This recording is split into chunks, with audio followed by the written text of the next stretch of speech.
Seattle for being overrun with homeless encampments. But these suburbs don't usually provide shelter for their own residents. They'd rather those folks go overrun Seattle.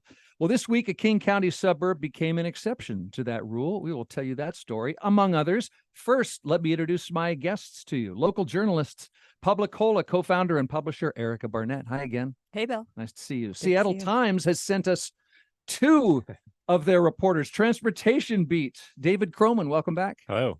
And senior investigative reporter, Patrick Malone, welcome back. Hey, Bill. Good to see you both. And I can see you if I'm watching this show on YouTube, which I can do. So can you. Just search KUOW. By the way, before we get into our first topic, I want to invite you, listener, to all of you, to our annual Year in Review event. We do it every year. This time it's at the Cornish Playhouse at Seattle Center. It's Thursday, December 14th. Thursday the 14th, 7:30 p.m. Find out all the information and then join us. Just go to kuow.org/events. Okay, let's get into the news. We're going to start with, when I say salmon, what do you picture? Ballard locks? Pike Place Market. Pike Place Market, yes.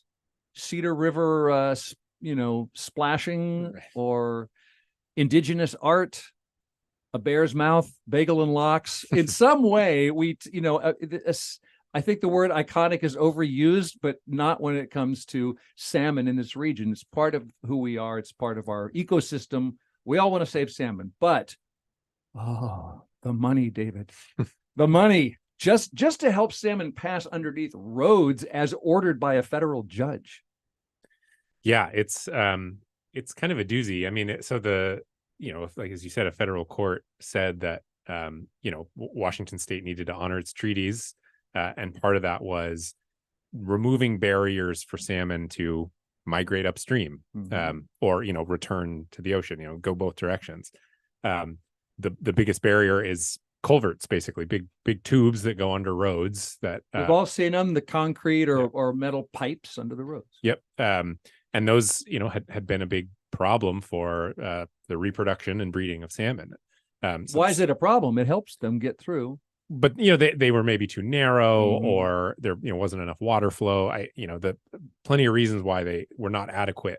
Yeah. So the state was ordered to replace these, and they have been doing that, and they've been spending a lot of money doing that. They thought it would cost them about $4 billion, but we just recently learned that it's not going to cost $4 billion. It's going to cost closer to $8 billion, which is pretty massive increase, and kind of the result of estimates or predictions for what it would take that were kind of too remedial or too broad, based on some assumptions around, they for example, they thought smaller stream would cost less money to fix, when in fact a lot of smaller streams run under, for example, Port Angeles, like entire city blocks, to the point where in order for the state to fix the culverts and help that stream, they might have to buy an entire hotel so that they can get underneath it and fix that culvert. So, they've made a decent amount of progress. They think that they're about 80% of the way to their goal, or they will be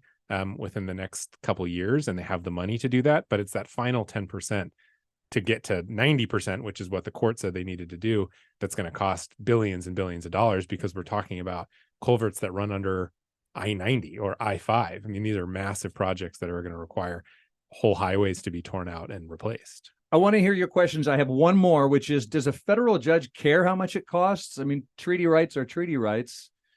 Yeah, that's a good question.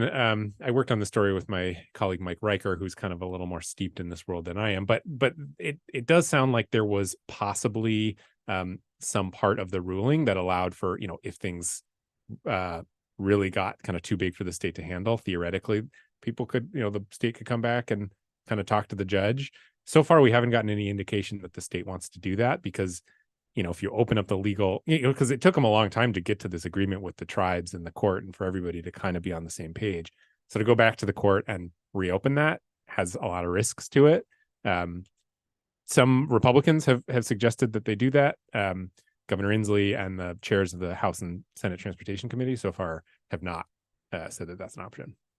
Yeah, it's kind of baffling to me. And one of the most striking things in your story, David, was that that they just sort of didn't look into what these culvert, revamps would cost, and that there was just this assumption that, well, if it's smaller, it costs less. I mean, I think that it just speaks to sort of the way that the state doesn't always plan very well for big transportation projects. And we see this with massive overruns with basically every mega project that we've had. But even on these, these quote unquote little projects like culverts underneath Port Angeles, I mean, it is just massively underestimated. And yeah, I mean, it just is kind of mind blowing. Yeah, I mean, to start, they would take all their culverts and put them into 3 buckets, small, medium, or large. And that was kind of their broad, and then, they would price them like that. That's like a very zoomed out perspective on it, because these cost increases, they came to that initial $4 billion through, planning estimates, which is a much more kind of broad way of looking at these big projects. The newest dollar figure comes from what was always going to have to happen, which is engineers actually on the ground pricing out what this project's going to look like. And it was at that stage that they realized, like, we thought this stream was small. In fact, we need to tear out an entire road and build a brand new bridge in order to fix this culvert. Yeah. So when it comes to culverts or road projects that are, well, it turns out way more expensive than we told you, how much should we as residents, taxpayers, how much should we believe our governments when they say, nothing we can do, we made our best estimates, costs keep going up? Is it just it's just as simple as that? No, I mean, I think it varies. I mean, I think there are some pretty legitimate questions around how they came to these estimates to begin with. Because it's a court mandated project, it's possible they were going to have to spend this $8 billion no matter what. It's just a kind of a rude surprise that we're finding out this late that it's going to cost this much. Some of the other projects, we could segue into, for example, the 520 bridge between Montlake and I-5 over Portage Bay. That's going to be at least $500 million more expensive than we previously thought. Right. That there are a lot of reasons behind that. I do think a lot of it is just sort of national pressures that lots of industries or lots of transportation departments are facing around staff shortages and supply chain and cost. But also, I mean, Washington used to kind of be the only place, not the only place, a place in the country that was just much busier building, big construction projects. We have Sound Transit and building these new highways. And we didn't have a lot of competition with other states in the country for labor to come and do that. Now with this infrastructure bill at the federal level, contractors just have a lot more options. Competition for staff is a lot higher. And so therefore, their price for taking on what are pretty risky projects, some of these highway projects, has just gone way up because they don't quite have the same capacity that they used to because of staffing shortages. And also they have just a lot more freedom to pick and choose which projects they want, which feel less risky. And therefore it's just, the supply and demand is driving up the cost on these mega projects. I do that you can't exclude, sort of the business model that government contractors use. And you often see these same contractors that are doing the state jobs, doing federal jobs that are perpetual overruns. And when I covered the nuclear weapons industry, the Government Accountability Office had the Department of Energy on its watch list for like 25 years. They remain there as a high risk for fraud and abuse by contractors. And that's because the money never runs out, and what we don't see any discussion of is what is a red line for us? What is a hard stop? What costs just too much to proceed with a project or to scale it back? And so I think we're looking at such a massive amount of transportation projects just alone. If we were to look at the $4 billion spike for salmon and, the $500 million for 520 over Portage Bay, that you have to wonder, are we, in store for a really super extravagant transportation bill with the legislative session ahead? Or are they going to look for creative ways to find other pools of money, maybe pull from DNR resources for the salmon, for instance? But what that doesn't change is, regardless, it's still $4 billion in public funds. And I think that one thing that we haven't seen here in Washington State is anybody say, what is our hard stop on this? We just kind of see these zombie projects keep on going and the intent to fulfill them, but there haven't been really any hard choices made. Well, I think that, to that point, a lot of hard choices have not been made about other transportation projects. we have projects that are massive, I would say boondoggles, like the bridge over the freeway expansion between Oregon and Washington, for example, like the Alaskan Way Viaduct Replacement Project, for example, that just get money shoveled at them, almost infinitely, with no sort of regard for, are these projects necessary? Do we have to expand 405? That's a discussion that's been going on for, the 23 years that I've been here, and probably long before that as well. 167, there's a highway expansion that could be scaled back. I mean, these are all decisions that have been made and could be unmade, if we were to actually consider, whether we need these projects. I mean, look at the tunnel. The tunnel, was this, massive overrun project that cost tons of money that we were sold was going to be paid for in part with tolls that have failed to materialize because the demand for that tunnel is no longer there and probably was never there. So I think that, big picture, the state should probably be reconsidering some of these massive highway projects that, that we can still scale back on in order to pay for obligations like these salmon culverts. That is, a federally mandated obligation that I think that, there will be some real penalties. And David, maybe you know more, but there will be some real penalties if the state says, we can't do this because it's just too expensive. Well, and some people would say the same about the Sound Transit expansion. And, you get into the stuff, the more you like the project, the more vital you think it is. Right. Well, can we talk about the money that's coming in to pay for whatever we're going to build and make? I'm thinking of the carbon auctions that Washington State does. We basically charge big carbon polluters. We sell them the right to pollute. And those auctions have raised $1.5 billion. Some people hate it, want to get it repealed, maybe by voter initiative. That's taken away a stream of money, whether you like that or not. But what's going on with that idea of repealing the carbon auctions? Yeah, I think the carbon auction, the carbon auction money is going to look really appealing to basically all lawmakers in this session. Republicans included. I mean, Republicans who opposed it. I mean, the money's there, so they're going to want to compete for it. I think that I would expect that there would be a lot of competition for that money to go towards ferries. But also now that this culvert dollar is so much higher, I think I would guess that they would at least consider moving some of that money towards culverts. As you alluded to, though, the problem from that logic is that there's an initiative that I don't know if it's actually been certified yet, but it appears that they have plenty of signatures to get it on the ballot that would basically repeal that carbon auction. So that, and I think the question on the ballot is going to be about, the campaign is going to be about gas, the price of your gas and how much you're paying for gas, and it's going to be about taxes, which when initiatives like that go on the ballot, they often tend to do pretty well. So it wouldn't surprise me at all if the carbon auction dollars were actually repealed. We're a long way from that. I'm not making any predictions, but I wouldn't count that out at all, in which case that is another revenue stream that lawmakers, again, including Republicans, are looking at to solve some of these problems. I think there's just a lot of chaos around the carbon credit law.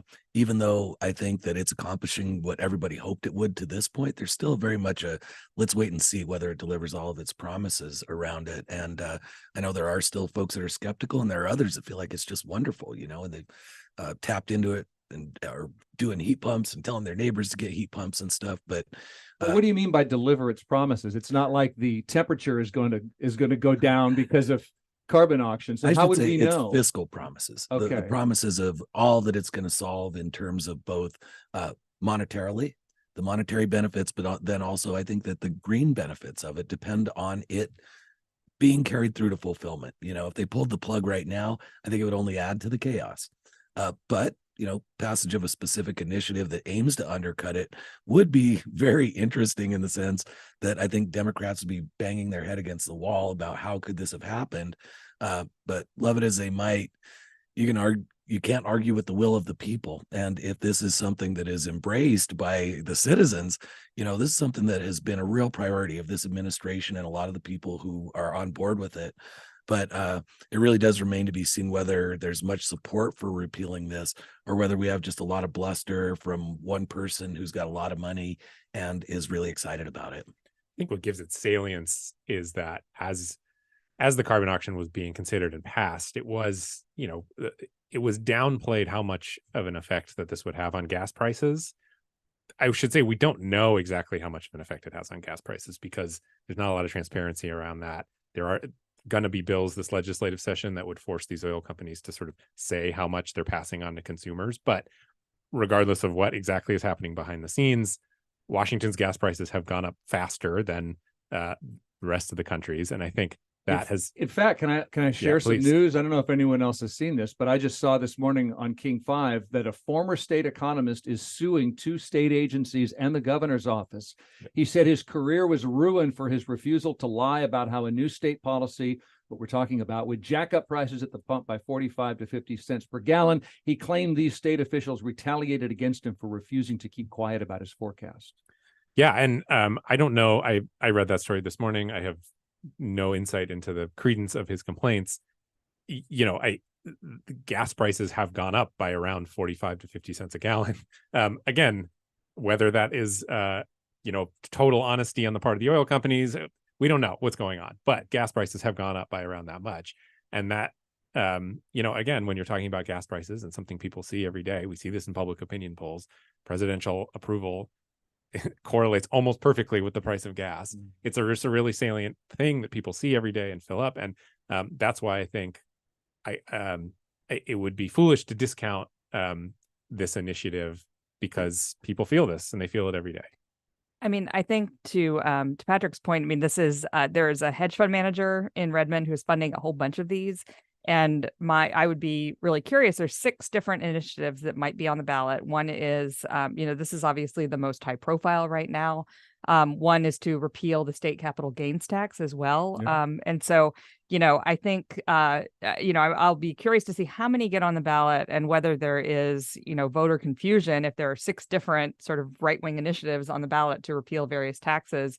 If one is, more heavily sold, if it's all about this carbon tax repeal, or if it ends up, sort of confusing voters because there's 6 different, repeal the tax initiatives on the ballot in front of them. And, who knows? I mean, sometimes when we're faced with 15 Tim Eyman initiatives on one ballot, we just vote no on all of them. Mm-hmm. So I think it's a little early to say how people are going to come down on this and whether they're going to be convinced by this idea that, as David said, the oil companies are, being straightforward and honest and fair players like they always are, Yeah. Or if people are a little more skeptical when it comes to repealing some of these taxes. Well, Erica, before we take a break, this idea of repealing the state capital gains tax figures into budget talks that Seattle is having right now. That's right. The city of Seattle was going to pass or was considering a very small capital gains tax locally that would be patterned off the state capital gains tax. Is that totally legal? Is that going to withstand? I think it's totally legal, Okay. But I'm not a lawyer. Yeah. But I'm sure there might be an appeal of it if and when it does pass. But they decided to hold off on that this week. I think for political reasons, they don't want to pass a local tax that could potentially harm chances of the state tax withstanding this potential vote next year. They just didn't want to muddy the waters with an extra tax locally. I think that then puts into question, whether there's going to be a capital gains tax locally, because of course we're going to have a new council next year. Mhm. Interestingly, one of the council's more conservative members, a self-identified centrist, Alex Peterson, was behind this capital gains tax proposal. It would have offset the city's water tax. They were kind of a pair, repeal the water tax, pass the capital gains tax. Because the capital gains tax would be taxing rich people, right, as opposed to a water tax. Right. And there's also some real questions about the viability of that capital gains tax to be stable year after year, because most of it, according to city research, is based on 163 people in the city of Seattle, which is just, a mind-bogglingly, volatile source of funds, because those folks can move, they can hide their money elsewhere. There's tax avoidance that's like pretty easy if you're talking about a city versus tax avoidance moving out of the state. So there's real questions about how viable that tax is going to be, as a stable revenue source in the long term anyway. Okay, that's a lot of money talk. Where it's coming, where it's going. Do we pretty much cover it for now, and we'll take a break. We have the initiatives. I know they're going to turn their signatures in this month. Now it's December, and so that could go to the legislature this next year. Anything else listeners ought to know about what happens with the money coming and going? I think we got you. Okay. That's a lot. So that is just the beginning of Week in Review. We're going to take a short break, come right back, cover some of the other big news of the week. I mentioned this, the attitude of suburban cities towards Seattle when it comes to homelessness. And we had a little wrinkle in that. Interesting story out of Burien that we'll tell you about in a moment.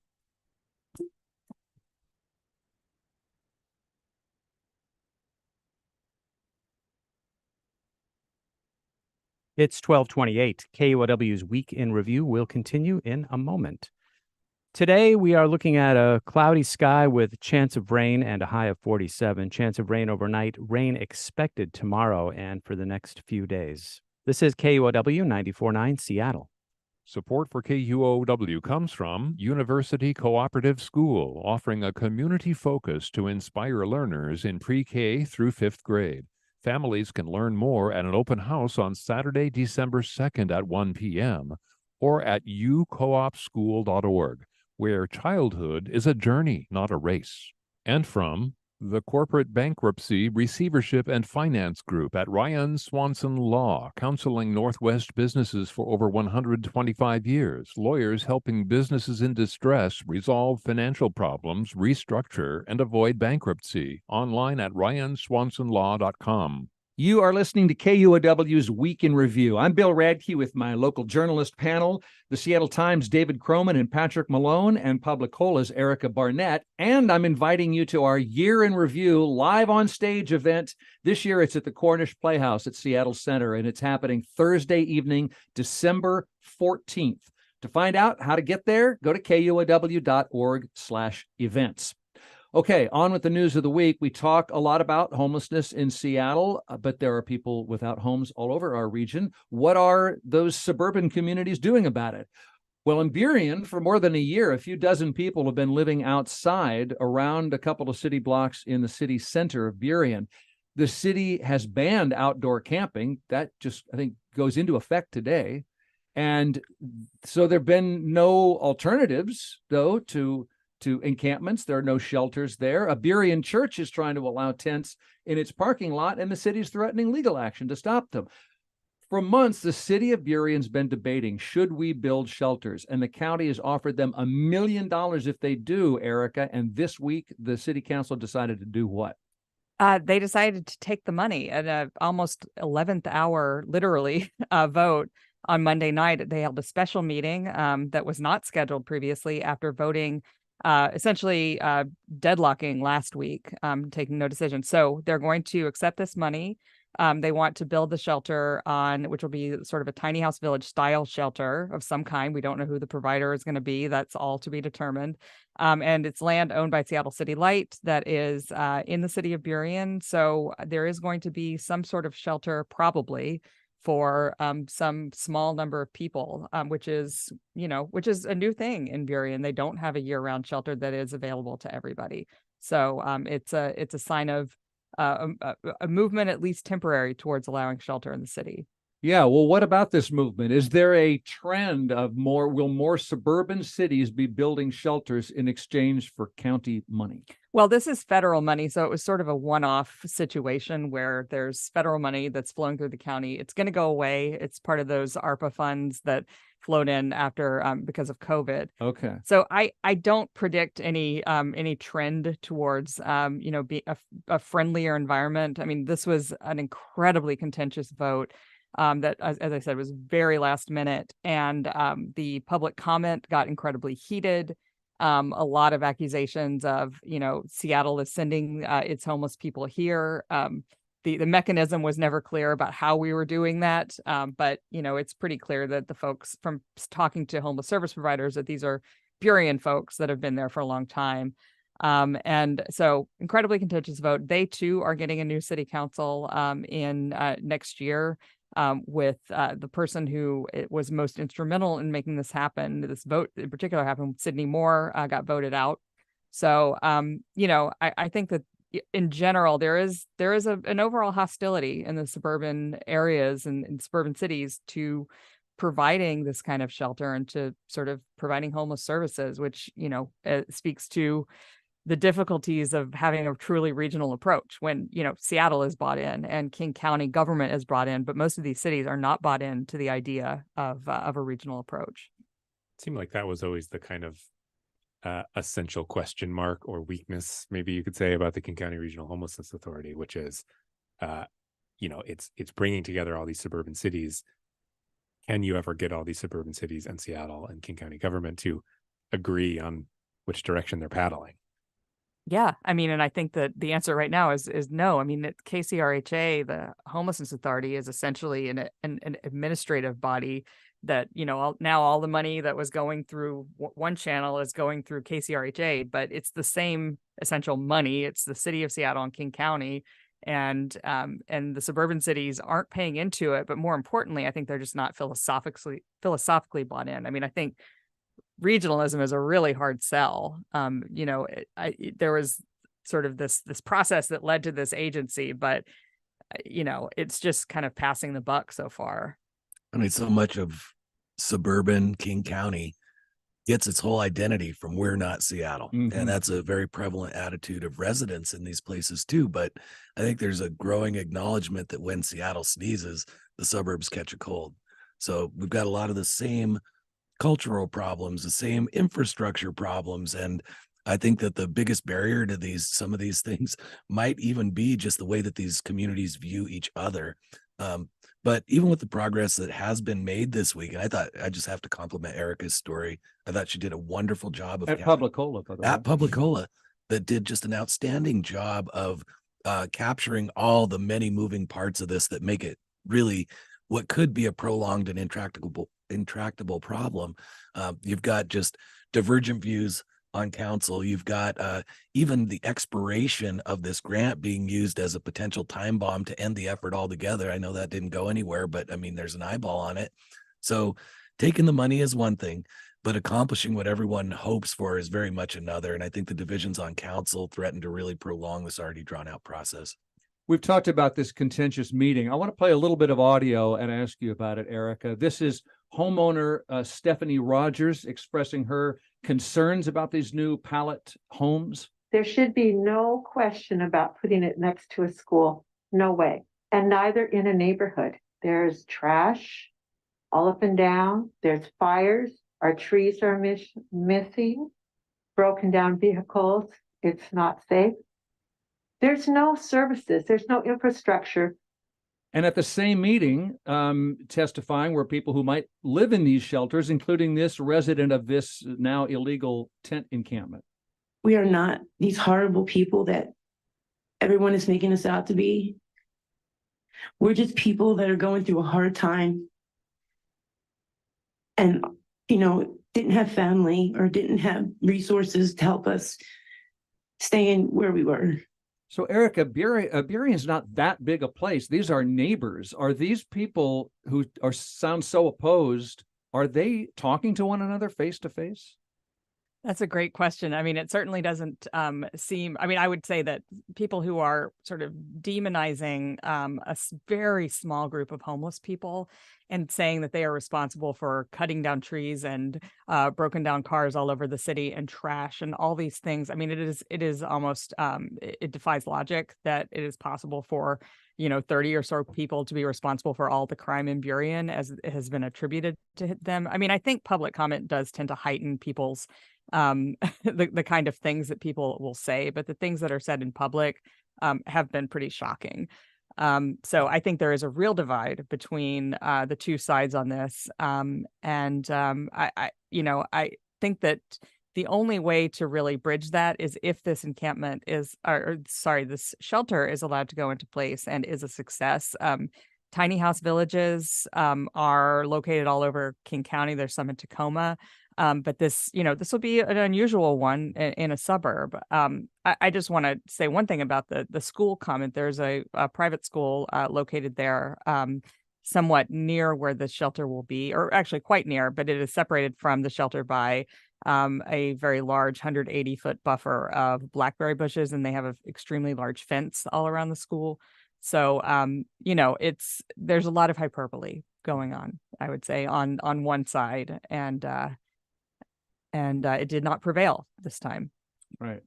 It almost is reminiscent of, and it was really sad this week that the author John Nichols, I don't know if anybody else read his work, like Milagro Beanfield War, died. Oh. There was a character in Milagro Beanfield War, and it was called El Brazo de Onofre, which was the arm of Onofre. And this guy had lost an arm in a farming accident.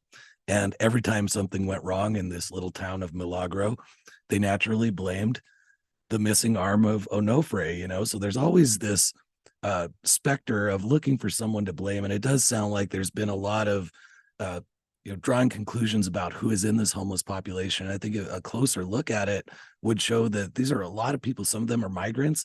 This church that's been housing people there has really accommodated a lot of migrants who didn't have anywhere else to go. And I think that some of the disconnect here is just that the suburbs haven't had the visible homelessness that Seattle has.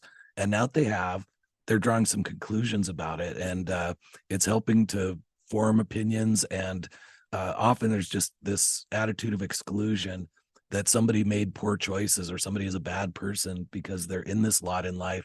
And that isn't always the case. It does make me wonder, to your question, Bill, are people really talking with each other?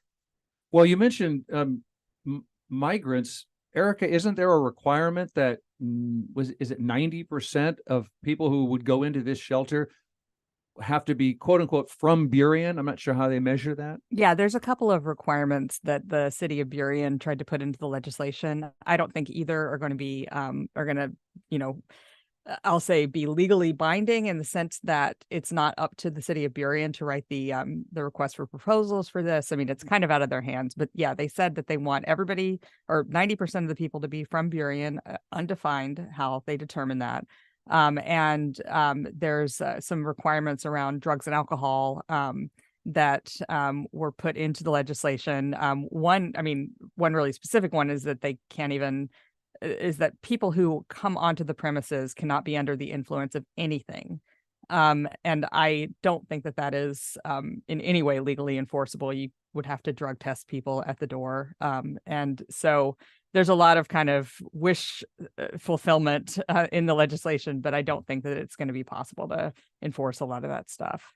That part of your story really just created a picture in my mind of what is the police state that, guards traffic coming in and out of this place going to be like if that proposal is there. It's like, how are you going to tell if someone is under the influence, and is it going to become a heavy-handed environment that just doesn't accomplish what you set out to do because it deters participation? Well, not just that. I mean, yeah, exactly. It deters participation, and there is a preference in the county for low barrier shelter, and so there can be requirements, and there probably will be requirements that people can't use drugs or alcohol on site or in the surrounding area. That does exclude people, and that leaves those people who are, in active addiction out in the cold and actually on the streets of Burien, where people say they don't want them to be. So when you put these restrictions, I mean, even if it is, quote unquote, because of choices of their own, that is a problem with the legislation that banned camping in the city too. It says that if you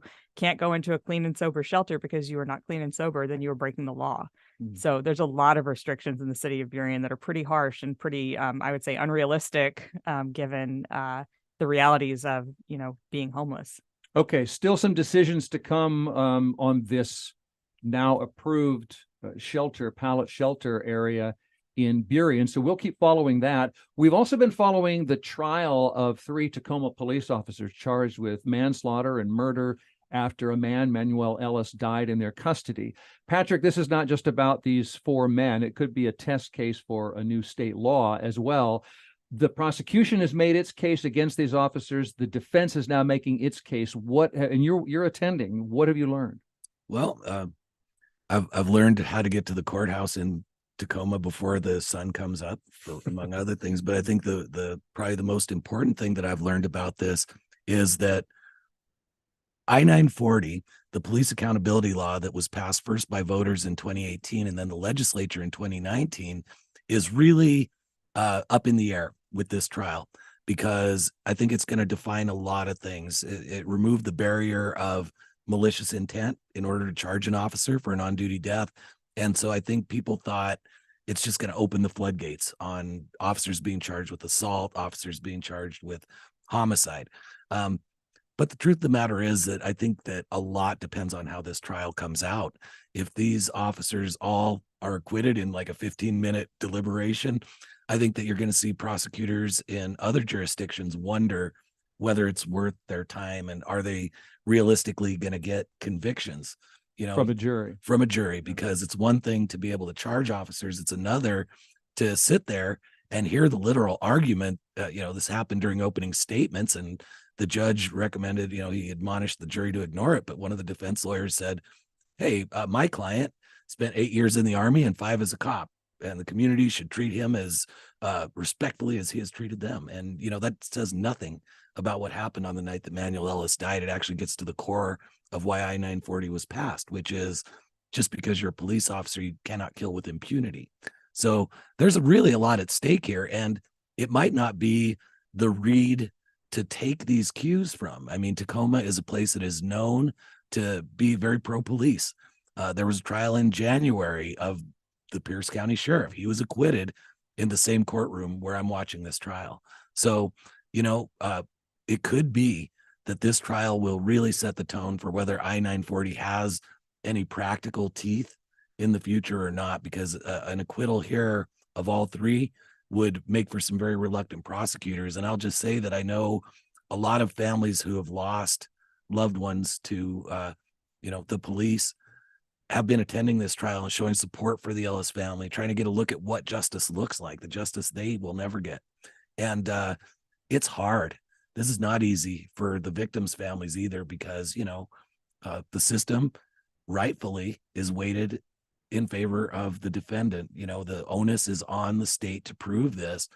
But in doing so, it really casts the victim as, someone else who's on trial.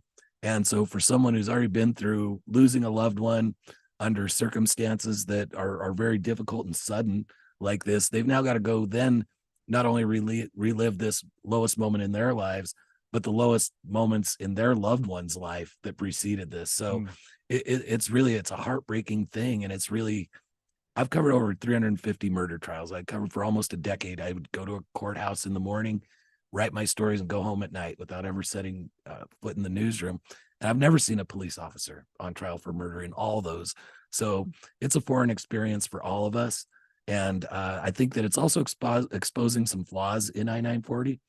There are some things that I-940 prohibitions that it puts on things like disparaging the deceased in the media. You cannot circulate a story that is like, we unfortunately had to kill this man last night, and here are all the horrible things he did, which was common practice when police killed in the past. And I-940 prohibits that.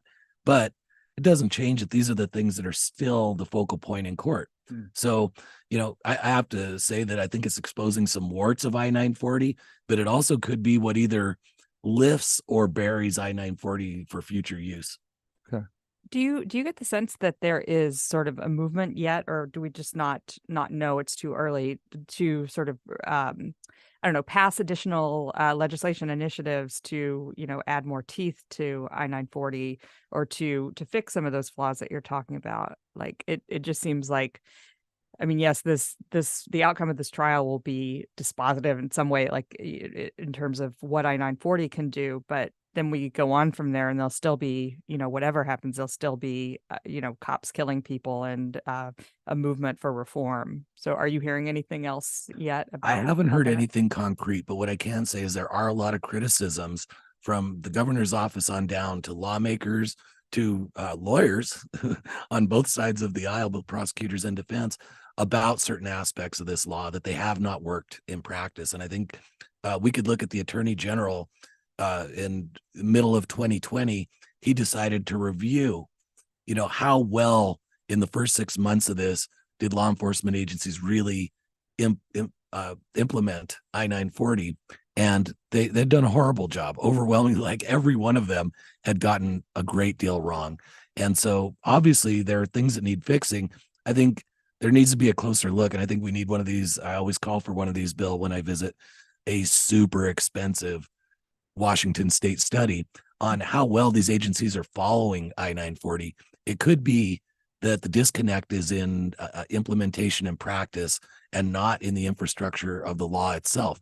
But to be sure, there are parts of it that have been difficult for law enforcement to follow. I'm sure they would like to see reforms to it. And undoubtedly, there will be things that probably need fixes, but I have not heard concrete steps in that direction. Okay, we need to take another break. We've got more news of the week to discuss. When we come back, we just had an election, which would have been different if the year had ended with an even number. We'll be right back.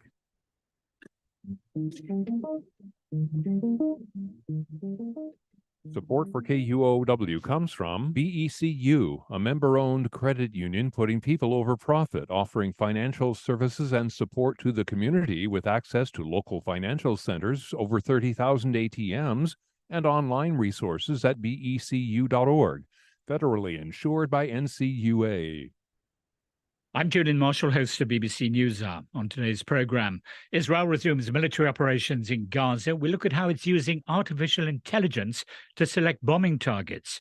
And we speak to one of Britain's most successful spy thriller writers. BBC NewsHour begins this afternoon at 1, right after Week in Review on 94.9 KUOW.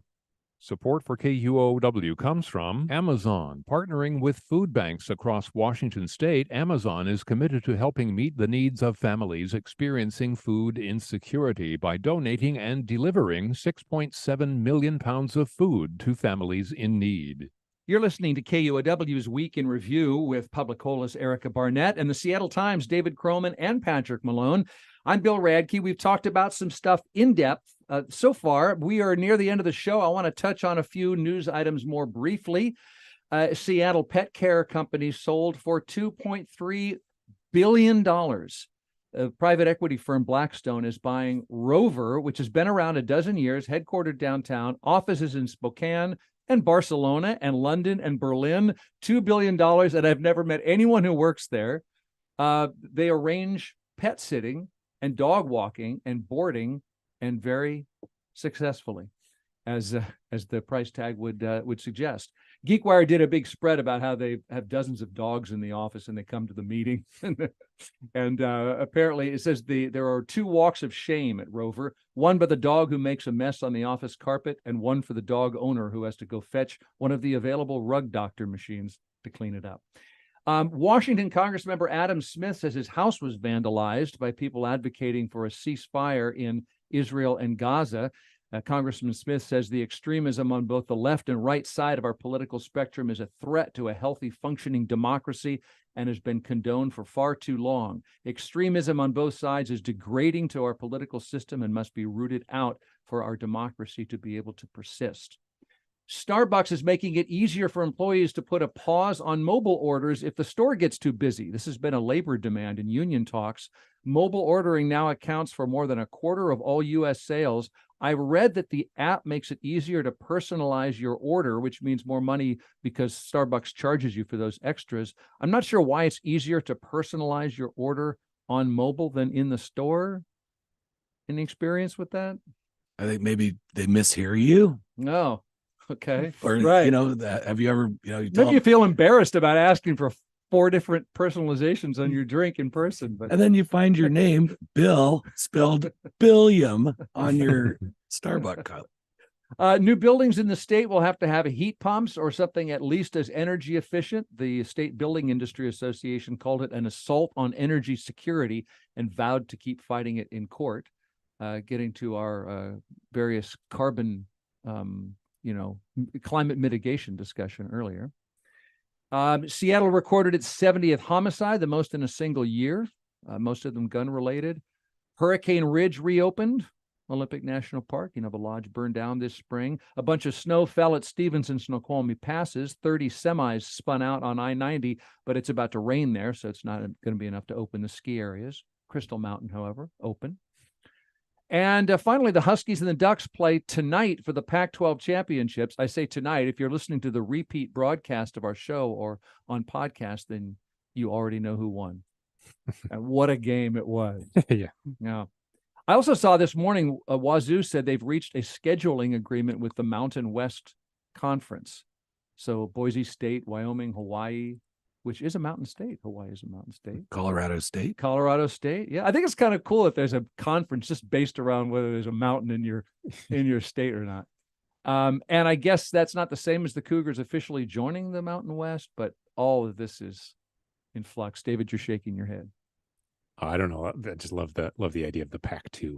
The Pac-2, yeah, WSU and OSU, and they're fighting over.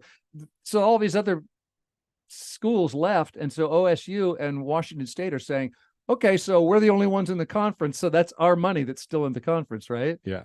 And the rulings go back and forth. That's in the Supreme Court right now, so it kind of depends on how many like UW grads there are right in the court. And finally, the King County elections certified the results of the November election. Do you suppose it was easier than usual to certify the results because so few people voted? It was what? Except for they had to evacuate the buildings a couple of times because of those powdered letters that went to them. So yes, powdered letters. Yeah, that is true. I don't know what was in the powder. But it was like a third, 37% voting turnout in King County and statewide, I believe. Lowest, the Seattle Times, I read, said that's the lowest total for a general election in state history since records started being kept in the 30s. Why was it so low? That's a great question. I'm talking, but I don't know the answer to that, as is perhaps my want. But I mean, it's local elections. Yeah, what I was going to say is I don't know why turnout was so low. Local elections do tend to have very low turnout. There's no mayoral race this year. However, there were 7 district council races on the Seattle ballot anyway. And I mean, you're talking about, hundreds of votes dividing the winning candidate from the losing candidate in these races. So that is why I would make a pitch for local elections as the most exciting elections that that are out there, where your vote actually can make a difference. But man, voter apathy in a city where all you have to do is literally like walk to a mailbox, walk to a drop box, is pretty pathetic. I would say. I mean, yeah, I don't know who makes it easier than we do. I was talking to a person who shall be unnamed, a friend, and sort of almost talking them, off the ledge of sitting at home and not walking 2 blocks to their ballot box, like at 7:49 p.m. on election night. Wow. And that's somebody who's friends with me. I mean, like I am, the biggest booster of voting in your local elections that I know. So, I mean, it's just, it blows the mind. I mean, I vote when I get my ballot personally, but I don't know what we can do. Maybe we're going to talk about even your elections. Yes. I wonder if because there is no sort of single citywide issue or no statewide issue, there just isn't that kind of like momentum. I think of the last time there were 7 seats up for election, at least in Seattle. This is a Seattle perspective. But, Amazon dumped all that money in, and it sort of, Bernie Sanders and Elizabeth Warren were tweeting about it.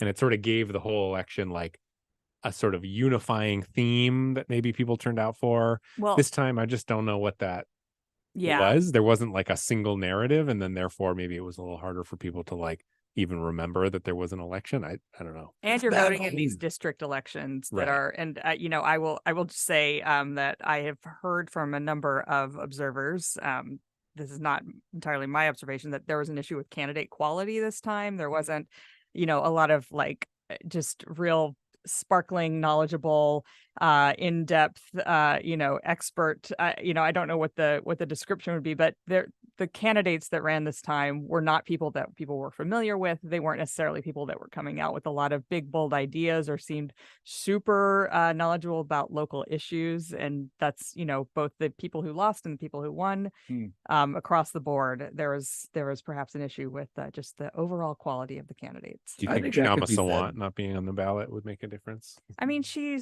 runs in one district, so there's only ever been a very small number of people, relatively speaking, who can vote for her.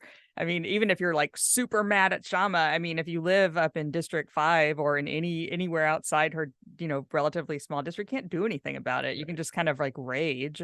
But it gives it this, it's a she's an interesting person to cover. She gets news stories. It gets your dander up one way or the other. Yeah, exactly. Yeah.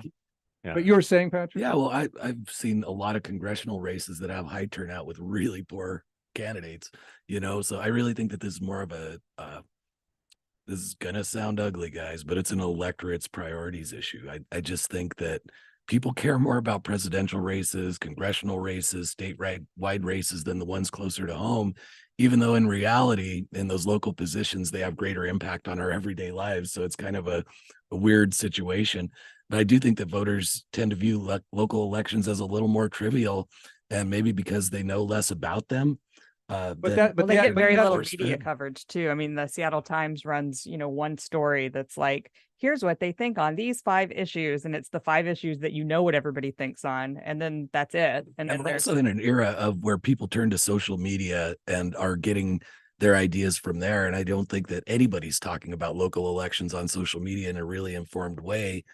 So as unfortunate, I need to bring, because the show's almost over. I want to bring that to the point where yes, some people are saying, yes, there's so much more attention in these even year, state, congressional, presidential campaigns. So let's combine them and have the local elections in even years.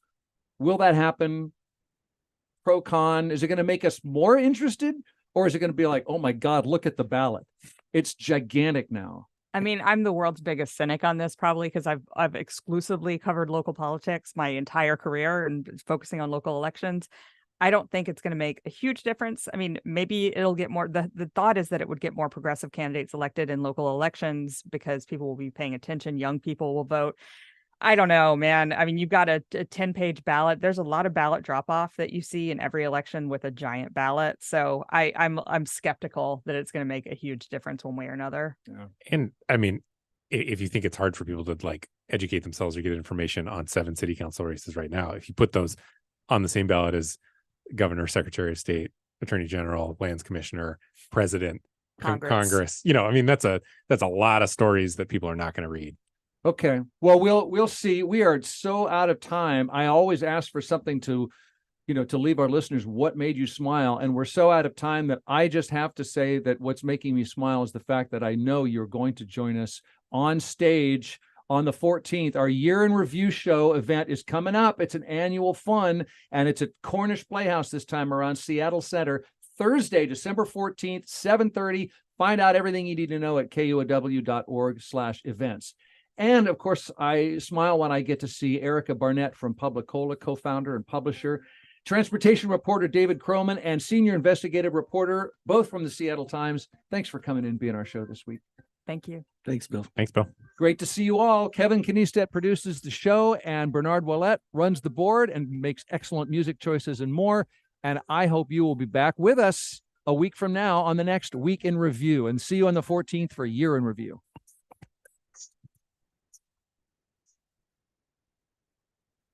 Support for KUOW comes from Spruce Street School, a member of Puget Sound Independent Schools. Information about their open house this Saturday, December 2nd, and the application process is online at sprucestreetschool.org. KUOW FM Seattle, KUOW Tumwater, KQOW Bellingham, 1 o'clock.